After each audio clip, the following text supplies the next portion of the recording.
In this video tutorial, I will show you how to sell your physical product in Payhip. So all you have to do, log in your account and then scroll down. You have three options: add the products, set up checkout, and custom your store. Choose this is the first option, add a first product, and then click add the product. After that, scroll down. You will see this option, physical product. Select this one.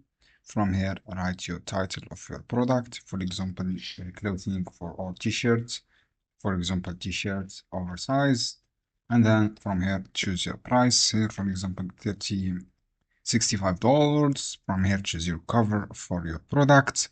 Choose your cover here. If you want to sell a t-shirt or clothing brand, and then scroll down, write your description details about your product here, and then scroll down, add your additional details such your product ID and your all details. Choose your track product here, and then choose your variations of size. If you have a size, add your variations here, and then choose visible and listed. From here, add your product or selling product. From here, choose your link if you want to add your product. And then this is how you can do, guys. I hope this guide helpful for you. Don't forget, give like and give share this video. From here, you will see all the page of your product.